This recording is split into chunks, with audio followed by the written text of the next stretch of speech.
Hello and welcome to another Tech Articles. In today's article we are going to go through a FlowMattic workflow working in conjunction with Fluent Forms, and I'm using the repository version of Fluent Forms, so the free version of Fluent Forms here, not the premium version. And if we head over to FlowMattic, I will open the workflow in preparation. And what I will do is I'll show you what it is first.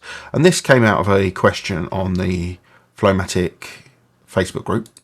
And I've got a couple of forms set up here, and there will be links to all of these in the for a GIST for these. So what I want to do first is I want to go to Pages, and I want to open the VIN form. And basically the request was that they wanted to be able to run a search on a VIN number.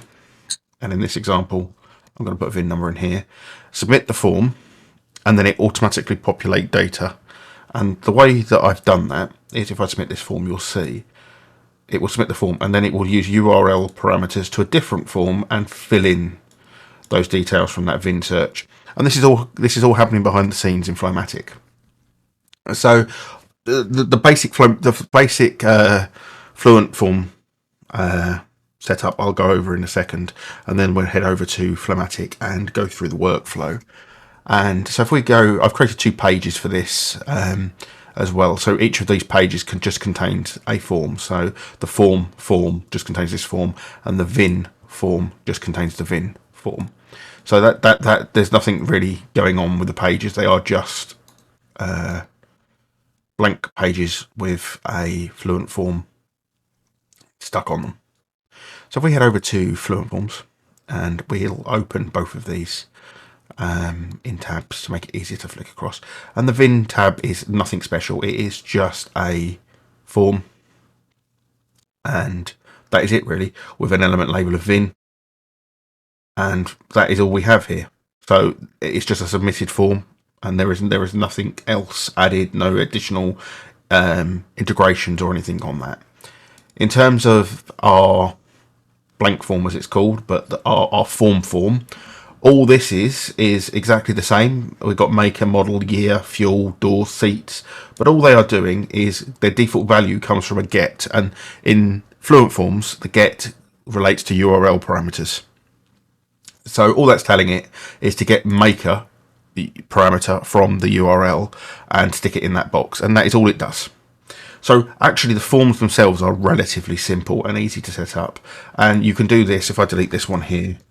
And you can do this just by doing that, and that's how you get it. That's how you populate those items, and this all works on FlowMattic. So FlowMattic is on this site, and FlowMattic listens for form submissions for a trigger event for the VIN form. Then it parses a website, which is basically the vindecoder.eu site, which was the site you referenced in the support request or in the forum post. And all I've done there is append to it the response data, the VIN number that is sent via that form. So nothing interesting there. I've then created a small PHP function called extract vehicle data, and what that does is if we go to the site, it would be easier to explain what it does.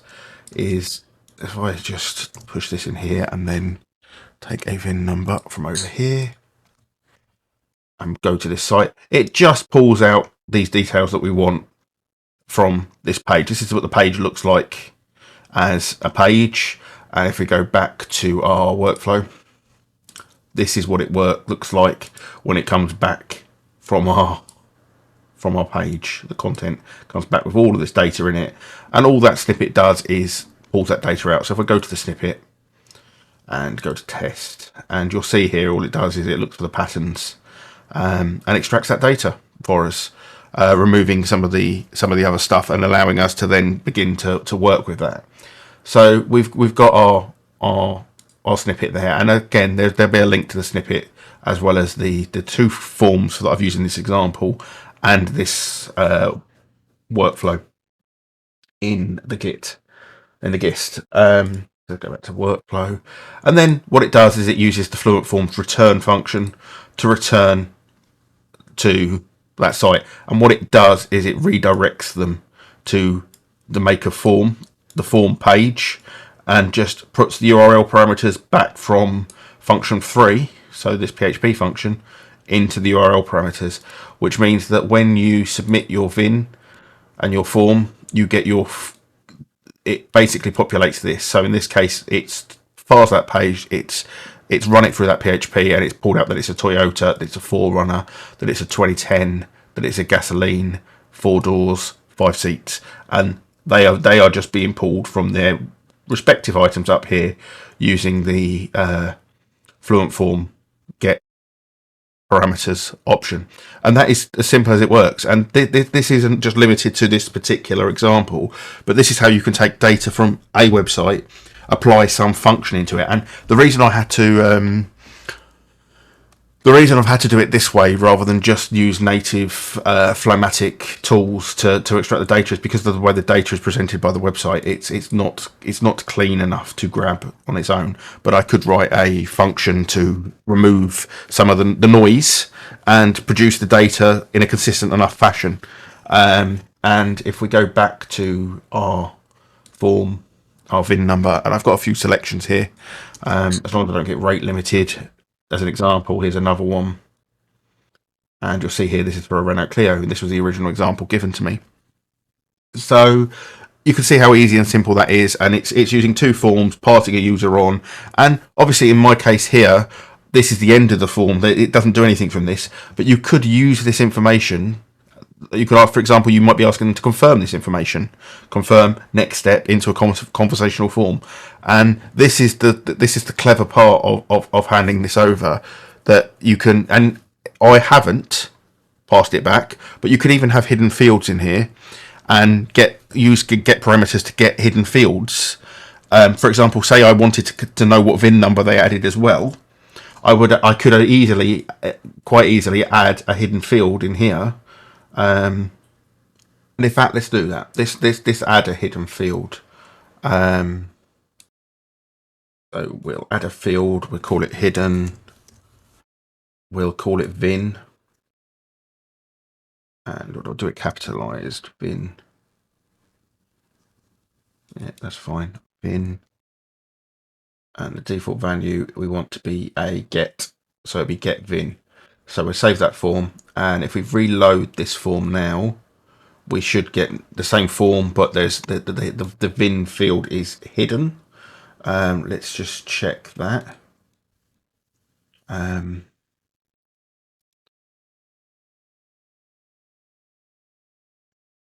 there we go, hidden VIN value VIN. Oh, it's that's because I've just put it in there to test. So and it will automatically show us our value. So what I'm going to do now is I'm going to close these down and go to FlowMattic, and I'm going to add on the end of this, and I'm going to copy and paste this off so that I can do this without breaking anything. So give me 2 seconds, and it will be and VIN equals. We want it to be the primary field submitted, which was VIN. So where is it? Oh, wrong data. I want it to be the Fluent Form submission. VIN, and it'll be VIN equals. And just copy and paste that into here. This then copy the whole new thing. It's only because I can't see because of the select parameter box. That should now be all okay. Let me just take a quick look at the front.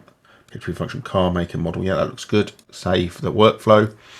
So this should now work as intended. So what I'm going to do now is I'm going to go back to pages.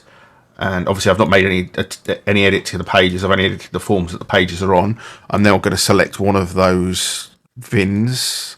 Let's select this one here. I'm going to submit this form. And it's a Toyota Corolla. And let's inspect. And you'll see that the VIN is here with the reference that we submitted.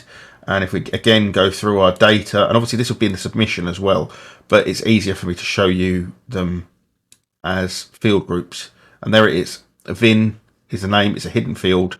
It's in. So although these are chain reaction forms, so although we're passing from one form to the other, we can include that data in this second form. So actually, they are only seeing their confirmation details. So we might be asking them to confirm this before we sell them, I don't know, a spare part or something. I don't know what the end user had in mind for this. But we might have wanted that VIN number, and it was in the previous form, and then marrying the two up could be difficult. But there's nothing to say that we can't, because we're using FlowMattic and we're capturing that data anyway. There is nothing to say that we can't capture that data and add it in as hidden fields. And the same goes if we were to, and I don't recommend chaining 400 different forms together. But the same could be done if we were doing 3 or 4 forms. We could be passing previous data along to do it. So it is quite possible to chain that data together and get the data you wanted. But this is a way you could approach using Fluent Forms exactly what was requested, which was to be able to put a VIN number in, to use FlowMattic to scrape a website, basically, pull the data I want from that website, display it to the form user, and what you do with it thereon is depends on the use case. And obviously, this example only works for VIN numbers and VINs, but the code is all modifiable in terms of the extract. It gives you an idea of how to extract the data, but actually the key thing here is the FlowMattic flow. As long as you understand how the flow should work, and passing the data on or redirecting to the next form with the URL parameters, it's really endless what you can do with this. I hope this has been useful. If you want to see more videos about automation, WordPress, Fluent Form, Shortcut, FlowMattic, please do like and subscribe to the channel. If there's something you would like us to look into, leave a comment on one of the Facebook forums, one of the Facebook groups. I'm a member of several of them. If I see your post and I think I can turn it into a tutorial, I will do. Thanks for watching.